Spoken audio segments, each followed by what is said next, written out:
सर्वांना नमस्कार. मुरली स्टुडिओ या शैक्षणिक यूट्यूब चॅनलमध्ये आपणा सर्वांचं मी हार्दिक स्वागत करतोय.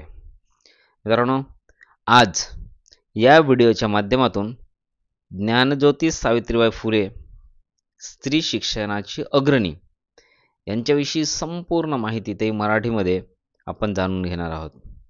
तर मित्रहो, तुम्हाला आवडल्यास हा शैक्षणिक यूट्यूब चॅनल तुम्ही नक्की सबस्क्राईब करा आणि इतरांना शेअर करायला मात्र विसरू नका.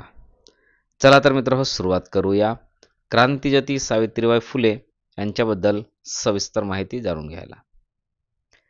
क्रांतिज्योती सावित्रीबाई ज्योतिराव फुले यांचा भारतातील पहिल्या महिला शिक्षिका, स्त्री मुक्ती चळवळीच्या प्रणेत्या, अत्याचारितांच्या समर्थक आणि प्रौढ शिक्षणाच्या पुरस्कर्त्या म्हणून त्यांचा वारसा कमी करणे अशक्य आहे. निरक्षर स्त्री शिक्षण घेईल, शिक्षिका बनेल आणि वर्षानुवर्ष त्रस्त असलेल्या स्त्रिया आणि शूद्रांसाठी अज्ञानाचा अंधार दूर करेल, ही कल्पना भारतीय इतिहासाच्या 2 सहस्र वर्षात अतुलनीय आहे. शिक्षणाच्या क्षेत्रातून सामाजिक क्षेत्रात पदार्पण करावे. दुष्काळात अन्नान्न करून तडफडणाऱ्या हजारो जीवांच्या मुखात घास भरवावा. शेतकरी सामाजिक सुधारणांसाठी वाङ्मयाचे साधन हाती घेऊन कवयित्री आणि लेखिका बनावे. सर्व गाव, सर्व समाज सुशिक्षित, सुसंस्कृत करण्याचे, जनावरांप्रमाणे जिने जगणाऱ्या स्त्री शूद्रांना माणसात आणण्याचे वेळ घ्यावे. पतीच्या निधनानंतरही शोक करीत न बसता सत्यशोधक समाजाच्या तत्वप्रसाराचे कार्य करण्याचे सतीचे वाण घेऊन अविश्रांत काम करावे. दीनदलितांसाठी, दीनदलितांच्या मुलांसाठी रोगांच्या साथीत दिवसा रात्री घराबाहेर धावावे, त्यांची सेवा करावी. प्लेगच्या साथीत दत्तक पुत्र यशवंतराव फुले यांना कडेवर घेऊन प्लेगने त्रस्त असल्यामुळे रुग्णालयात आणले. आजारपणाने स्वतःला खिळले आहे याची जाणीव होऊन सुद्धा सावित्रीबाई रुग्णांना मदत करत राहिल्या व प्रक्रियेत अनंतासाठी विलीन झाल्या. अशा व्यक्तिमत्वाचे वर्णन केवळ अलौकिक म्हणून केले जाऊ शकते. सावित्रीबाई फुले यांनी त्यांच्या धैर्याने आणि अविचल इच्छेने स्त्री शिक्षणाच्या संदर्भात नवजागरणाचा पाया रचला. ज्यांनी आजपर्यंत स्त्रियांच्या अस्तित्वाची कल्पना केली होती, त्यामध्ये एक महत्त्वपूर्ण बदल घडवून आणला. समतावादी राहणीमानातून दलितांच्या उन्नतीसाठी फुले यांना योग्य मान्यता दिल्याशिवाय भारतातील सामाजिक सुधारणेचा इतिहास अपूर्ण आहे. त्यांच्या सक्रियतेमध्ये अध्यापन, नेतृत्व, ग्राउंडवर्क, कविता आणि बरेच काही समाविष्ट आहे. त्यांनी 19व्या शतकातील महाराष्ट्रातील सामाजिक राजकीय वातावरणातच बदलले नाही, तर येणाऱ्या पिढ्यांसाठी एक वारसा सोडला. आज स्त्री पुरुष समानता आणि न्यायाचा भाग बनलेले बरेचसे अधिकार त्यांच्या आणि फातिमा शेख यांनी फार पूर्वी उचललेल्या क्रांतिकारी पावलांचे उत्पादन म्हणून पाहिले जाऊ शकतात. ज्योतिबा फुले आणि सावित्रीबाई फुले हे भारताच्या सामाजिक आणि शैक्षणिक इतिहासातील एक अपवादात्मक जोडपे म्हणून ओळखले जातात. ते दोघेही सामाजिक न्याय आणि लैंगिक समानतेसाठी चळवळ विकसित करण्याच्या लढ्यात खोलवर सामील होते. माहिती ही शक्ती आहे आणि स्त्रिया आणि कनिष्ठ जाती त्याशिवाय प्रगती करू शकत नाहीत, हे ओळखून त्यांनी त्यांच्यात शिक्षण वाढवण्याचे काम केले. सावित्रीबाई फुले या मराठी कवयित्री, समाजसुधारक आणि शिक्षिका होत्या. पती ज्योतिबा फुले यांच्या समवेत त्यांनी महिला हक्क आणि शिक्षणासाठी अथक परिश्रम घेतले. मुलींच्या शाळेत सावित्रीबाई फुले या पहिल्या महिला शिक्षिका होत्या. त्यांना आधुनिक मराठी महाकाव्याचे सूत्रधार मानले जाते. 1852 मध्ये त्यांनी अस्पृश्य मुलींसाठी एक अकादमी स्थापन केली. त्यांच्याबद्दल फारसे काही प्रकाशित झाले नसतानाही त्यांना स्त्री शिक्षणाचे संस्थापक मानले जाते.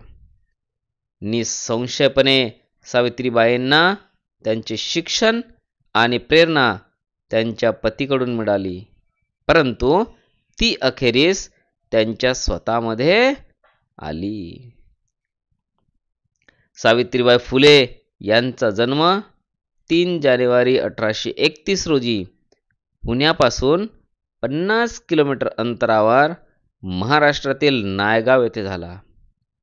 खंडोजी नेवासे पाटील हे त्यांचे वडील आणि लक्ष्मी त्यांची आई. ती त्यांच्या वडिलांची मोठी मुलगी होती. सावित्रीबाई त्यांच्या सुरुवातीच्या काळात एक सामान्य मुलगी होती. खेडकर आणि हसरी होती, पण जसजसा काळ पुढे गेला तसतसा त्यांचा आश्चर्यकारक गोष्टींचा सामना करावा लागला. लहानपणापासूनच त्यांच्या अंगी धैर्य, निर्भयपणा होता आणि बुद्धीने त्या दिमाखदार होत्या. त्यामुळे जोखमीचा सामना करताना त्यांना आनंद मिळत असे. सावित्रीबाई एक कुशल जलतरणपटू आणि खेळाडू सुद्धा होत्या. विटीदांडू आणि दगडाने निशाणा साधण्यात त्या खूपच हुशार होत्या. कमकुवत मुलाला त्रास देणाऱ्या कोणत्याही तरुणाला त्या निसंशयपणे शिक्षा करत असत. जंगली वनस्पती आणि प्राण्यांची नावे जाणून घेतल्याने त्यांनी जंगलात फिरताना कसलाच त्रास वा भीती नसे. त्या जंगलात खूप धाडसाने फिरत. एका क्षणी सावित्रीबाईंना जंगलात एक साप दिसला. तो घरट्यातील अंड्यांकडे जाण्यासाठी झाडावर माप टाकत होता. सावित्रीबाईंनी एक मोठा दगड धरला आणि तो अचूकपणे सापाकडे फेकला. सापाला इजा झाली, तो मागे हटला. उर्वरित मुलांनी घराकडे धाव घेतली आणि लहान मुलांना उचलले. मात्र सावित्रीबाई सापाला मारतच राहिल्या. बोध देत म्हणाल्या, रानटी जीवा, तू अंडी खाशील, आता काठी खा, अजून एक घे. मग तिला खंडोजींनी घरी नेले. सावित्रीबायांना त्या लहान असताना त्यांना लिहिणे वाचणे माहीत नव्हते. एके दिवशी सावित्रीनं पानं उलटताना पाहिल्यावर तिचे वडील संतापले आणि त्यांनी इंग्रजी पुस्तक खिडकीतून बाहेर फेकले. सावित्रीबाईंचे वडिलांशी मतभेद नव्हते, पण तरीही तिनं गप्प राहून ते परत नेले आणि ती कधीतरी वाचेल असा संकल्प केला. 1840 मध्ये ती 9 वर्षांची असताना ज्योतिबा फुले या 13 वर्षाच्या मुलाशी त्यांचा विवाह झाला होता. शाळेत जाणाऱ्या महिलांचे ज्योतिबा फुले खंबीर पुरस्कर्ते होते. शिक्षणामुळे स्त्रियांना स्वातंत्र्य मिळू शकते याची जाणीव असल्याने त्यांनी स्वतः सावित्रीबाईंना शिक्षण दिले. सावित्रीबाई फुले या मराठी कवयित्री, समाजसुधारक तसेच शिक्षिका होत्या.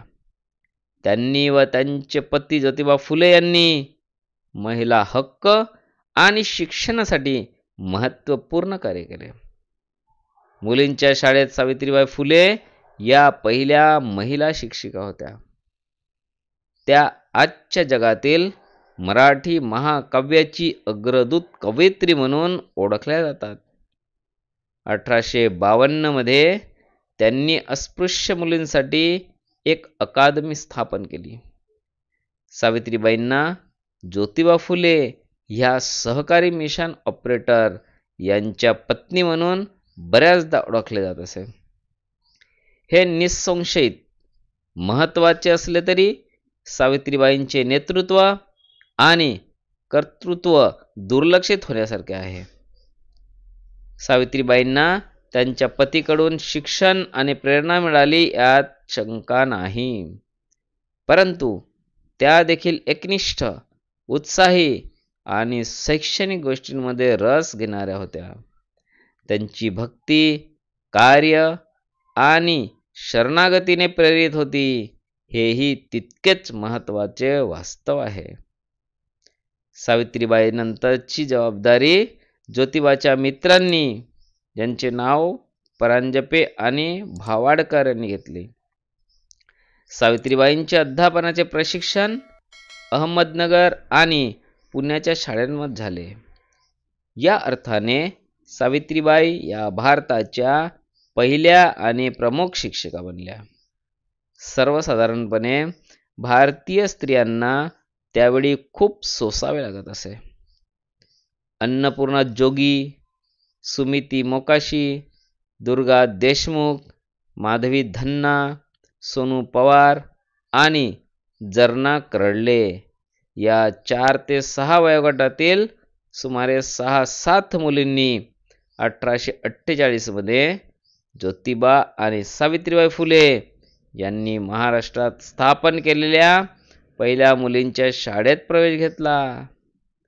सावित्रीबाई आणि ज्योतिबा यांनी 1848 ते 1851 दरम्यान 18 शाळा, 1ली ते 18वी शाळा पुणे, महाराष्ट्रात उघडण्यात आली. या संस्थांमध्ये स्थापन झालेल्या पहिल्या शाळेच्या पहिल्या शिक्षिका आणि मुख्याध्यापिका या सावित्रीबाई फुले होत्या. 3 जुलै 1851 रोजी या शाळेची स्थापना झाली. सुरुवातीला फक्त 8 मुली होत्या, पण त्या झपाट्याने 48 पर्यंत वाढल्या. विष्णुपंत मोरेश्वर आणि विठ्ठल भास्कर हे त्यांचे सहाय्यक शिक्षक होते. 16 ऑक्टोबर 1851 रोजी दादोबा येथील शाळा निरीक्षक पांडुरंग यांनी पाहणी करून मुलींच्या विकासाबाबत विचारणा केली. हा कालावधी जास्त नसला तरी मुलींची संख्या लक्षणीय होती. 17 फेब्रुवारी 1852 रोजी पहिली वार्षिक शालेय परीक्षा घेण्यात आली. 12 फेब्रुवारी 1853 रोजी पुणे, महाराष्ट्र येथे झालेल्या दुसऱ्या परीक्षेसाठी पुरुषांची मोठी गर्दी होती. शाळेमध्ये कदाचित 3000 पुरुष होते. या परीक्षेत 237 महिलांनी परीक्षा दिली. कॉलेजच्या हिशोबाची पाहणी केली असता 1947 मध्ये काही रुपयात संस्था सुरू झाल्याचे कळते. शिवाय सरकारने दक्षिणा बक्षीस रकमेतून 900 रुपयांचा पुरावा दिला. उघडलेल्या शाळांचा अहवाल संग्रहालयाकडे आहे. 1858 मध्ये झालेल्या परीक्षेचा अहवाल लंडनमधील आर्काइव्ह लायब्ररीमध्ये आढळू शकतो. ज्योतिबा फुले यांचे महत्त्व ओळखून ब्रिटिश सरकारने 16 नोव्हेंबर 1852 रोजी त्यांना शाल देऊन त्यांचे कौतुक केले. ज्योतिबा फुले यांनी मुलींना व्यावसायिक शिक्षण देण्यावर आपले लक्ष केंद्रित केले. त्यांनी व्यवस्था निर्माण केली. त्यावेळी संस्था सोडण्याचा विद्यार्थ्यांचा निर्णय हा एक मोठा मुद्दा होता. फुले यांनी आपल्या मित्रांसह वास्तविक व्यावहारिक उपाय शोधले. दारिद्र्य आणि शिक्षणातील उत्साहाचा अभाव हे 2 प्रमुख कारणे शाळा सोडण्यात दिसण्यात आली. त्यांनी विद्यार्थ्यांना पैसे देऊ केले व वंचितांच्या गरजा लक्षात घेऊन अभ्यासक्रमाची रचना सुधारली. त्यांनी एक कार्यक्रम सुरू केला ज्यामध्ये विद्यार्थ्यांना शिक्षणाच्या फायद्यांविषयी माहिती देण्यात आली. त्यांनी पालकांसाठी निरक्षरता धोरण सादर केले. अशा प्रकारे त्यांचे कार्य केवळ या स्थानापुरते मर्यादित न राहता पसरत पसरत गेले.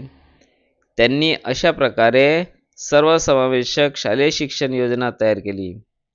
शाळा गळतीला कारणीभूत घटक म्हणजे गरिबी, अंधश्रद्धा, पंचायती आणि जाती. फुले जोडप्यांनी युक्तिवाद आणि पूर्तता शोधण्यासाठी ब्लू प्रिंटकडे पाहिले. आजकाल ते खरोखर उपयुक्त आहे. एका छात्राने अवघ्या 14 वर्षाची असताना आत्मचरित्रात्मक निबंध लिहिला.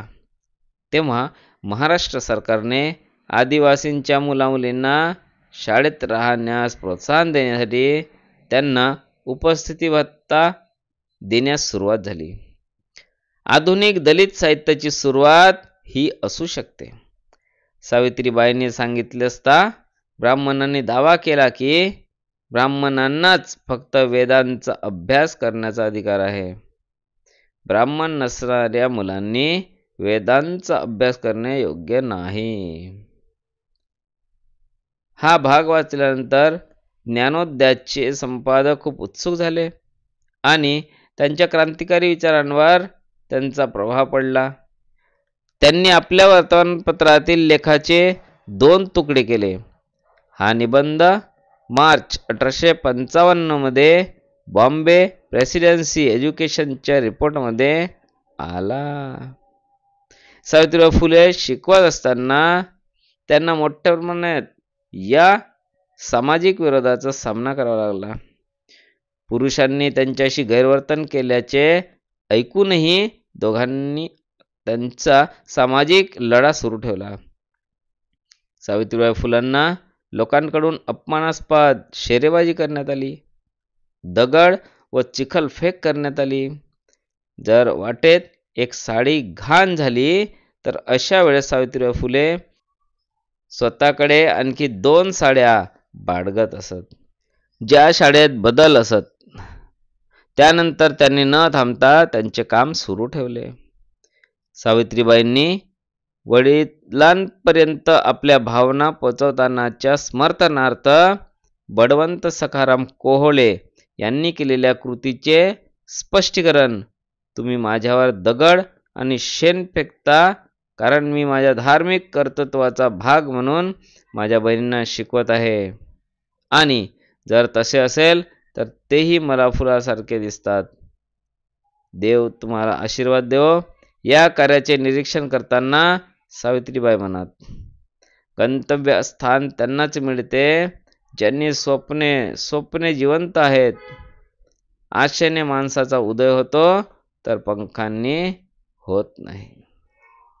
सत्यशोधक समाजाची स्थापना आणि विद्वांसाठी मदत, इतर मानवतावादी सेवांबरोबरच ज्योतिबा आणि सावित्रीबाई फुले यांनी मुलींच्या शिक्षणासाठी यथोचित सेवा केली.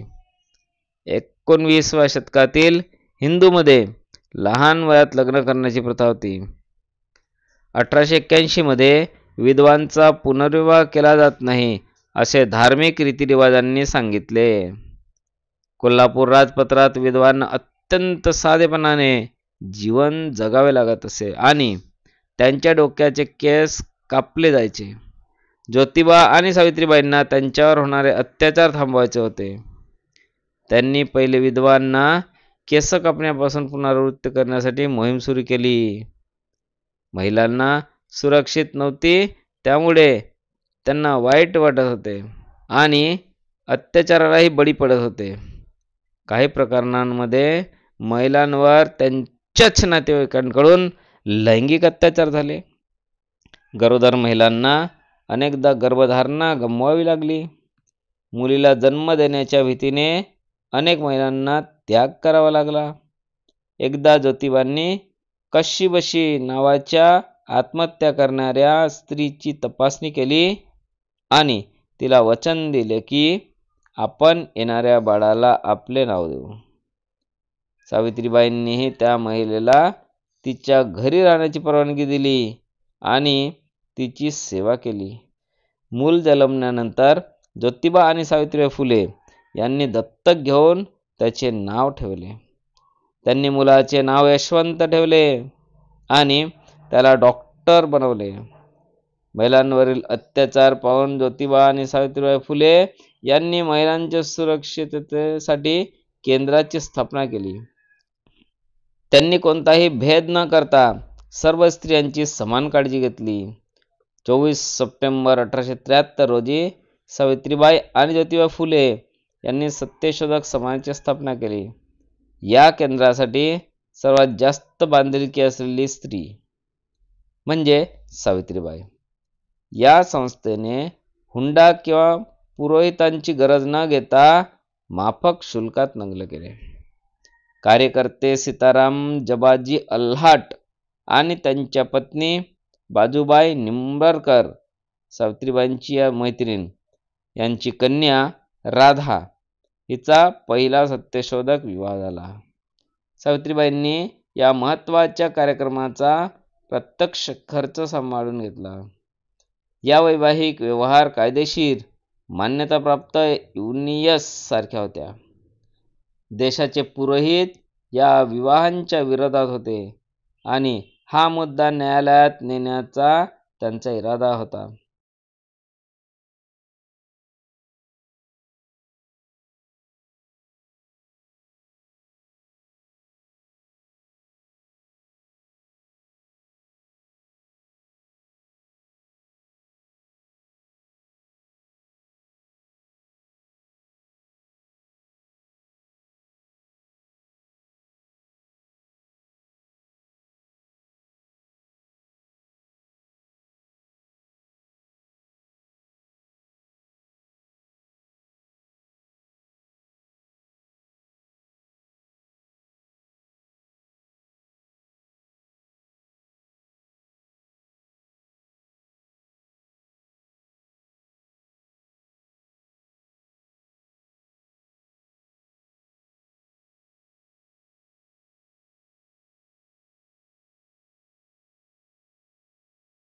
तेव्हाच सावित्रीबाईंनी स्वतःला टिटवे धरण्यासाठी धैर्याने पाऊल उचलले. तिनेच ज्योतिरावांचे पार्थिव त्यांच्या शेवटच्या प्रवासात ज्वलनशीलतेत नेले. भारतीय इतिहासाच्या सहस्राब्दीमध्ये एखाद्या महिलेने अंत्यसंस्कार करण्याची ही पहिलीच घटना होती. त्यांची अस्थिकलश घरी परत आणली आणि ज्योतिरावांनी त्यांच्यासाठी तयार केलेल्या ठिकाणी 30 नोव्हेंबर रोजी विधीपूर्वक अंत्यसंस्कार करण्यात आले. तेथे सावित्रीबाईंनी तुळशी वृंदावन बांधले. आताही ते दिसून येत आहे. त्यांच्या पायथ्याशी साध्या दगडी पादुका बांधल्या आहेत. अशा प्रकारे ज्योतिरावांच्या स्मृती चिरंतन जपण्यासाठी सावित्रीबाईंनी त्यांच्या घरामागील परिसरात स्मारक उभारले. ज्योतिरावांच्या निधनानंतर सत्यशोधक चळवळीचे नेतृत्व सावित्रीबाईंनी केले. ते शेवटपर्यंत कार्यरत राहिले. यशवंत त्यांच्या कामाच्या काळात त्यांना अनेक परदेशात फिरावे लागले. अशाच एका परदेश दौऱ्यावर असताना 6 मार्च 1985 रोजी त्यांची पत्नी राधा उर्फ लक्ष्मी यांचे निधन झाले. सावित्रीबाई घरी एकटा पडल्या होत्या. 1893 मध्ये सावित्रीबाईंची सत्यशोधक समाज या सासवड स्थित संस्थेच्या अध्यक्षपदी निवड झाली. 1886 च्या दुष्काळात सावित्रीबाईंचा मोठा सहभाग होता. तथापि पुढच्या वर्षी प्लेग आणखीनच वाढला. या साथीच्या रोगाने संपूर्ण शहरात शेकडो पुरुषांचा बळी घेतला. रँड नावाच्या अधिकाऱ्याच्या मार्गदर्शनाखाली अधिकाऱ्यांनी हा उद्रेक दडपण्यास सुरुवात केली. यशवंतला विश्रांती घेऊन परत येण्याची सूचना सावित्रीबाईंनी केली. ससाने कुटुंबियाच्या मालमत्तेवर तिने रुग्णालय सुरू केले. हा आजार संसर्गित आहे याची जाणीव असतानाही तिने रुग्णांची काळजी घेणे आणि त्यांची काळजी घेणे सुरूच ठेवले. सावित्रीबाईंनी हे काम पूर्ण आपुलकीने आणि समर्पणाने केले. मुंडवा गावाबाहेरील महार वस्तीतील पांडुरंग बाबाजी गायकवाड यांच्या मुलाला प्लेगची लागण झाल्याचे समजताच त्यांनी त्यांची भेट घेतली आणि आजारी मुलाला पाठीवर घेऊन दवाखान्यात धाव घेतली. या प्रक्रियेत त्यांना स्वतःला हा आजार झाला आणि 10 मार्च 1897 रोजी रात्री 9 वाजता सावित्रीबाई यांचे निधन झाले.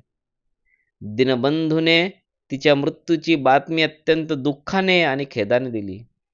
आपल्या मुलाला पाठीवर बांधून शत्रूशी लढण्याच्या लक्ष्मीबाईच्या वीर कृत्याची प्रशंसा करणाऱ्यांनी मात्र एका आजारी मुलाला सांभाळून वाचवलेल्या या महिलेच्या पराक्रमाकडे पूर्णपणे दुर्लक्ष केले आहे. गंमत म्हणजे या जोडप्याने शेकडो विधवांचे आयुष्य उजळून टाकले. मात्र त्यांची विधवा सून निराधार होऊन रामेश्वर मंदिरातच गतप्राण झाली. निधीच्या कमतरतेमुळे ज्योतिबा फुले अपंग झाले आणि कोणतीही काळजी न घेता त्यांचा मृत्यू झाला. प्लेगच्या आजारी रुग्णांची काळजी घेत असताना सावित्रीबाई आणि त्यांचे यशवंत यांचा मृत्यू झाला. काव्य फुले हा सावित्रीचा पहिला कविता संग्रह 1854 मध्ये प्रकाशित झाला. या पुस्तकात एकूण 41 कविता आहेत. या कविता सामाजिक समस्या आणि निसर्ग हाताळतात. ऐतिहासिक कविताही आहेत. सावित्रीबाईंनी त्यांच्या भाषणांमध्ये कर्ज, काम, शिक्षण, नैतिक वर्तन आणि व्यसन यासह विविध विषयांचा समावेश केला आहे. बावनकशी सुबोध रत्नाकर या कविता संग्रहात कवितांचा समावेश आहे. या कविता भारतीय इतिहासाचा आणि ज्योतिबा फुलेंच्या गद्याचा काव्यात्मक शैलीत अर्थ लावतात. या संग्रहात 52 निर्मिती आहेत. ज्योतिबा फुले यांच्या निधनानंतर 1851 मध्ये या कविता रचल्या गेल्या. सावित्रीबाई फुले यांनी अपवादात्मक आणि अतुलनीय सहकार्य, सहाय्य आणि साहचर्य दिले. अशी सुंदर माहिती सावित्रीबाई फुले यांच्याबद्दलची या व्हिडिओच्या माध्यमातून तुमच्यापर्यंत पोहोचवण्याचा प्रयत्न केलेला आहे. नक्कीच तुम्हाला आवडलं असेल. एखादा वेळ प्रसंगी भाषण, निबंध, वक्तृत्व कोणत्या स्पर्धेत तुम्हाला ह्या सगळं माहिती उपयोगी येऊ शकते. म्हणून हा शैक्षणिक यूट्यूब चॅनल तुम्ही सबस्क्राईब करा आणि इतरांना शेअर करा. अशा शैक्षणिक माहिती या शैक्षणिक यूट्यूब चॅनलमधून नेहमी सतत तुमच्यासाठी येत असते, मी घेऊन येत असतो. तर मित्रांनो, सबस्क्राईब करा, इतरांना शेअर करा. तुम्हा सर्वांना दुसरा व्हिडिओ इथपर्यंत नमस्कार. भेटूया पुढल्या एका सुंदरशा विषयाच्या माध्यमातून, एका नवीन व्हिडिओच्या माध्यमातून.